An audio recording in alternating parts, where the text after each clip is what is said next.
Bom, crianças, a professora quer finalizar nossa aula de hoje com a aula de ciências, tá? Vamos continuar no livro módulo 3, tá? Então, pega o livro em módulo 3. Vocês vão abrir lá na página 162, onde nós vamos estar lendo sobre as propriedades do som. Vou ler aqui para vocês, tá? Depois vamos caminhar para a página 163. As propriedades do som. Como vimos nas atividades anteriores, o som muda de acordo com a fonte que o produz. Mas como podemos descrever um determinado som? Quais são as propriedades do som? Uma das propriedades dos sons que podem mais nos chamar a atenção está relacionada à sua intensidade. Lembra? Que eu expliquei até na aula de artes, falava sobre a intensidade do som. Quando você pega o aparelho e aumenta o som da televisão, então aumenta a intensidade. Quando você pega o aparelho e abaixa o som, diminui a intensidade, certo? Por meio dela, os sons podem ser intensos ou fracos. Quando estamos próximos a uma cachoeira, por exemplo, o som que a queda das águas produz é intenso, muito intenso. E fica cada vez mais fraco quando nós distanciamos dessa cachoeira. A função volume dos aparelhos de música nos permite ajustar a intensidade do som. Foi o exemplo da televisão que eu dei para vocês, né? Do som da televisão. Por outro lado, sabe aquele som que faz a nossa orelha doer, né? Doer. O escutamos como o som de um apito.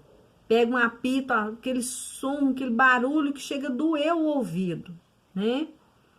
Isso está relacionado a outra propriedade do som. Nesse caso, o som do apito pode ser chamado um som agudo, tá? Eu até pedi para vocês desenhar lá como vocês imaginam o som, agudo ou grave. Como você imagina esse som? Desenhe um apito, ele está representando um som agudo. Uma sugestão aí, um exemplo, tá?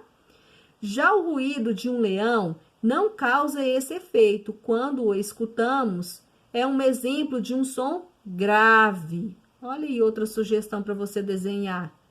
Um leão, que representa um som grave. Se pensarmos na voz humana, podemos considerar as vozes mais grossas como graves e as vozes mais finas como agudas. Os sons também podem ser longos ou curtos, dependendo da sua duração. Nesse caso, o som que produzimos ao tocarmos as cordas de um violão é um exemplo de som longo, enquanto o som que produzimos ao batermos o pé no chão é um exemplo de som curto, certo? Aí, na número 6, pede para você descrever os sons representados na página 160. Você vai descrever os sons representados na página 160 de acordo com a propriedade que acabamos de estudar. Vou dar um exemplo aí do primeiro som que nós vimos lá na página 160, que é do avião lá, né? Então, o avião, som longo, intenso. Dessa maneira que você vai colocar. Avião, som longo, intenso.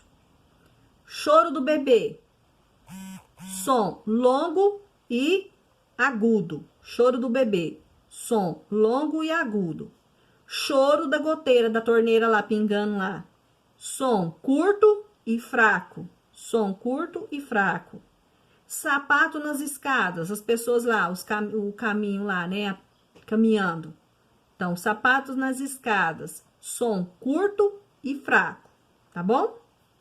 Número 7, pense em 3 outros sons e descreva suas propriedades. Então, pensa aí, eu já dei aqui a resposta da número 6 para ajudar vocês a responder a número 7. Pense em mais 3 sons e descreva suas propriedades, ok? Caminhando aí, tem assim, ó, outra característica do som é que ele pode ser reconhecido pela sua fonte sonora, ou seja, um violão, por exemplo, tem um som bem diferente do som de uma flauta. Lógico que tem, né? Por esse motivo, muitas vezes é possível reconhecer o objeto que produz o som mesmo sem vê-lo. Então, mesmo que eu não veja o violão, mesmo que eu não veja a flauta, o teclado, eu consigo saber de que instrumento vem aquele som, só no ouvir, tá? Na página 163, pede aí para você fazer o seguinte, ó, número 8. Quais objetos foram mais fáceis de identificar e os mais difíceis, por quê? Vou ler aqui para vocês do que se trata, crianças. Olha aqui, ó. Com base nessas, ó, vamos então tentar identificar objetos apenas pelo som.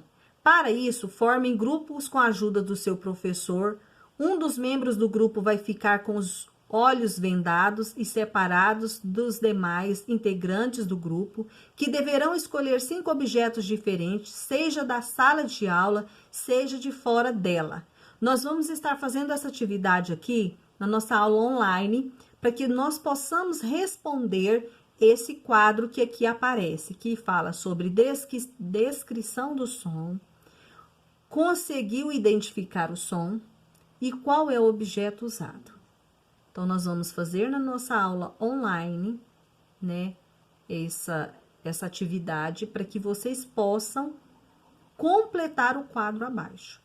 Nós não estamos na nossa sala, nós não estamos tendo aula presencial, então não tem como essa atividade ser realizada em sala de aula.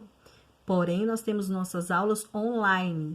Então, é nessa aula que nós vamos realizar esta atividade para que você possa completar este quadro que aqui aparece na página 163. Certo, meus amores? Para completar, você tem que participar da aula, tá bom? E eu estou te esperando na aula de amanhã, ok? Beijo, meus amores. Encerramos nossas aulas de hoje por aqui. Terça-feira, 18/8, tá? Fiquem com Deus. Assista os vídeos explicativos e procurem fazer as atividades. Não deixe nenhuma atividade sem fazer, porque vai acumular e você vai achar que tem muita atividade para ser feita. E não é que tem muita, é porque você deixou acumular. Beijo, até amanhã. Fiquem com Deus. Beijo, beijo.